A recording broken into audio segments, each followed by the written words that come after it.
By now, our favorite video game companies have their reputations pretty much established. For example, Arc System Works makes all those anime fighting games, Bethesda ports Skyrim, and Rare continues to disappoint us just by merely existing. Things change though, and the start always looks different than the finish. Maybe you'll work at Target, then Best Buy, then Walmart, then Target again, before finally landing your dream job at Radio Shack. Video game companies go through changes like this too. Most of them, at least. Nintendo's been doing the same thing basically forever. Hi, welcome to Nintendo! We have Mario, Zelda, Pokemon, and Metroid. Hi, welcome to Nintendo! We have Mario. If you're looking to get into the video game industry, you've got to start somewhere, but you also got to make sure that start isn't lawbreakers. Getting into the business is hard. Not only do you need to have a lot of money, find a publisher, find employees, and even make a game, you also gotta make sure your game makes money. To make it in the industry, you need as much help as you can get, and what better help is there than selling out? Licensed games are how many publishers and developers got off the ground. Big recognizable brands that idiotic children and standardless adults will buy because the fish incarnation of Will Smith is on the cover. Licensed games have the reputation of being bad, and the reason they end up with such an abysmal quality on average is because they're rushed so they release while whatever brand they're a tie-in of is still popular, or the people making them just don't want to. It's much like our educational system, in which before you get the job you want, you must first get a degree in college, and then you might succeed. Before you make Sin and Punishment, Ikaruga, or Mischief Makers, you gotta make McDonald's Treasure Land Adventure first. Yeah, you may not know them by name, but you've probably heard of at least one of their games. Treasure has tackled a wide variety of genres, and for the most part the result is always incredible, but their first outing was a game for the Mickey D's Corporation starring Mr. Mickey D. The big difference though is that while most licensed games are terrible, McDonald's Treasure Land Adventure, released in 1993, developed by Treasure, is a treasure. It's a great game, and it's amazing the amount of effort put into it considering it was just something to help them get off the ground. But it's not as crazy when you consider the reason for Treasure's existence. A group of employees at Konami quit their job and founded Treasure because they were getting tired of making more Contras and more Castlevanias. They wanted to make games that were more original than just another sequel. Specifically, they wanted to make Gunstar Heroes. They pitched Gunstar Heroes to Konami and they said no. Well, I guess you can technically thank Konami for Wario World.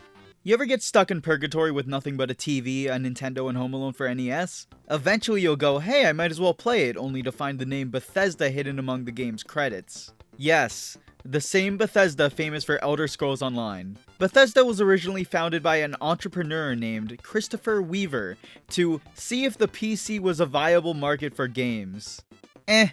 They developed games mostly for the MS-DOS, the Amiga, the NES, and the MS-DOS, and a fair share of those were infamously bad licensed games, but they had quite the affinity for both sports games and naming those sports games after eldritch horrors. Released in 1986, Gridiron was their first ever game and was football. They pumped out sports games each year along with their licensed titles until they started work on their first real project, The Elder Scrolls Arena. And yeah, this is definitely an Elder Scrolls game released in 1994. It originally had a disastrous launch, but due to the quality of the game, it ended up being a large financial success. From that point onward, Bethesda developed less and less licensed games and more real games, perfectly setting them up for future failures.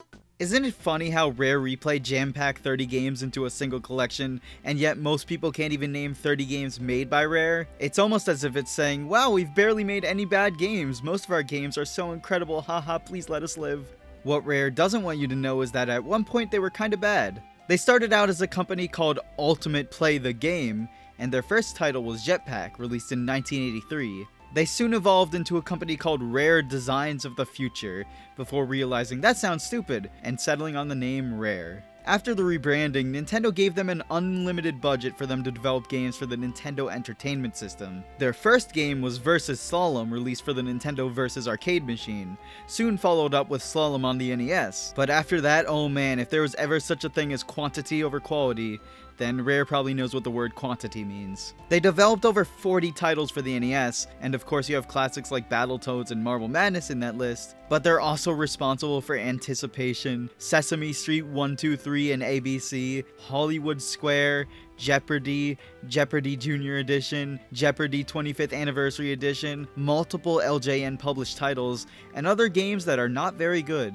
This went on from 1986 until 1994, where Nintendo saw that Rare could make better graphics than Nintendo could on their own console. Nintendo then purchased 25% of stock in the company, which gradually rose up to 49%, and offered them any of their IPs to work with. They chose Donkey Kong because they knew there was a masterpiece waiting to be made. And thus, Rareware became an icon of quality for like 7 years. You ever play fighting games? They're kinda cool, but I don't know how to play them. Like, what are these button combinations and why do I keep getting hit? This isn't a joke, how the f do I play these things? In the world of fighting games, among the biggest names in the industry are Capcom, Bandai Namco, and Arc System Works. They specialize in the anime type fighting.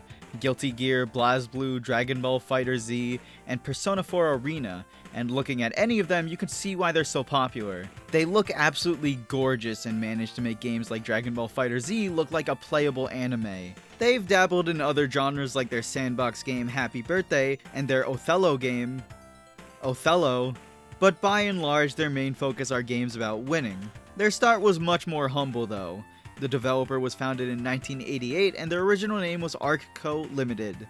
They spent their time working on games for Sammy, Band Presto, but mainly for Sega. Their first game, however, was a port of Namco's Final Lap for the Famicom released in 1988, and yeah, they did ports, sums up their career. Most of their ports were for the Sega Master System, the console that had classics like Phantasy Star and oxymorons like Monopoly. However, Arc Co. Limited's ports were of surprisingly high quality. Their port of Double Dragon for the Master System was infamously better than the NES version of the game, which was missing two-player co-op, aka the entire point of a beat-em-up. Surprisingly quality ports for a system that's half the bits of their original arcade or Sega Genesis releases. And although it's just a port, I find it quite humorous to say Arc System Works made Michael Jackson's Moonwalker.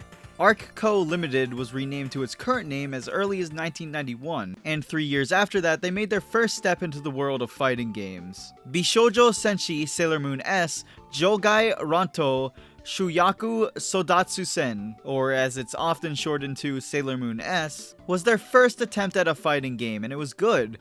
Really good. Like 25 years later, people are still traveling to compete in tournaments for this game, kinda good. Yeah, Japan exclusive licensed game this old still has a decently active competitive scene. As I've stated before, I don't really know too much about these fighting games, but Sailor Moon S must be pretty special because I don't see any Rise of the Robots tournaments going on. In 1998, they released the first of what was going to be one of their mainstay fighting game franchises, Guilty Gear on PS1. And then for the rest of history, they were that company that made fighting games. Now obviously many other game companies have had similar stories of start to success. You don't nail anything on the first try, of course. Square almost shut its doors because their games were such financial failures. Final Fantasy was supposed to be their last game, but it's safe to say that wasn't their Final Fantasy. Even Nintendo started out by making Hanafuda cards, toys, love testers, and a bunch of other random ventures, and that's cool and all. But there's something wildly appealing to me about popping in a crappy old NES game and seeing a now gigantic brand name innocently hidden among the credits. It's cool seeing a game so good, so bad, or so niche leading to the franchises that we know and love today. But just because things have changed so much already doesn't mean things can't change again. Who knows how different things will be in 30, 20, maybe even just 10 years into the future. Hi, welcome to Nintendo! Here in the future, the horrors of the world are too great to see, but we finally have Metroid Prime 4 in the form of Braille. This is some dog in action. Oof, what a plot twist. This ending f***ing sucks.